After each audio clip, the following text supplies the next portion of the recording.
Bom, e um grupo de 45 estudantes foi até Brasília protestar contra esse descredenciamento aí da Universidade Gama Filho do Centro Universitário da cidade. E ao vivo da capital federal, a repórter Gisele Garcia tem as informações. Boa tarde, Gisele. Boa tarde, Carla. Boa tarde a todos. Nesse momento, Carla, os estudantes estão reunidos em assembleia em um albergue aqui de Brasília para discutir a agenda de trabalho de hoje e de amanhã. Às 6 da tarde de hoje, eles vão ao Palácio do Planalto para tentar uma audiência com a presidenta Dilma Rousseff. Eles querem levar essa proposta de federalização para a presidenta. Amanhã, o grupo tem uma reunião pela manhã já confirmada no Ministério da Educação para tratar do processo de transferência assistida. Nesse momento eu estou aqui no Ministério da Educação e comigo estão algumas alunas da Universidade Gama Filho. Vai falar conosco a Lívia Rodrigues, que é coordenadora do DCE da Gama Filho. Lívia, boa tarde. O que vocês querem levar de proposta nessas reuniões com o MEC e talvez com a presidenta Dilma Rousseff?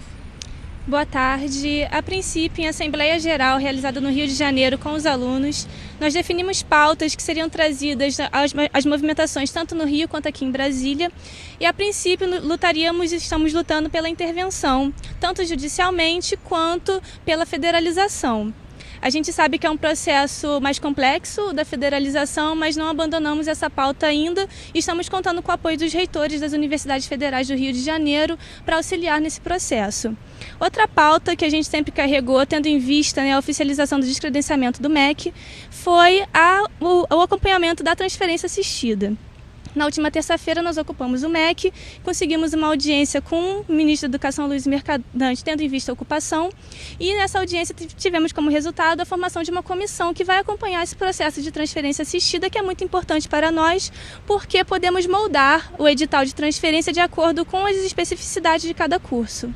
Tá certo, Lívia, muito obrigada pela sua participação. O Ministério da Educação tem que publicar, então, até a próxima semana esse edital, convocando as entidades, as universidades interessadas em receber esses alunos. E o Ministério já admitiu a possibilidade de formação de consórcios dessas universidades para participação no edital. Carla. Obrigada, Gisele. E para falar sobre as possibilidades que se apresentam para o futuro desses quase 10 mil alunos, eu recebo aqui no estúdio a professora da Universidade do Estado do Rio, Deise Mancebo, que é doutora em educação e pesquisadora da área de políticas para a educação superior. Boa tarde, professora. Muito obrigada por sua presença aqui no Repórter Brasil. Bom, eu queria que você fizesse a análise dessas propostas, dessas opções, ou seja, a federalização e a transferência assistida. Como é que se pode se firmar nesse contexto todo? Eu diria que tanto a federalização quanto a transferência assistida não são satisfatórias para o drama humano que 10 mil alunos e mais de 2 mil funcionários vêm vivendo no Rio de Janeiro. Na verdade, a gente tem que pensar a causa disso, como se chegou a essa situação, políticas que vêm desde a ditadura militar, mas que não pararam com o regime de democratização do país, e nem com o governo Lula, e nem com o governo Dilma, que facilitaram o crescimento desmedido e irresponsável da rede privada de ensino superior nesse país. Essa rede hoje contempla 73% das matrículas.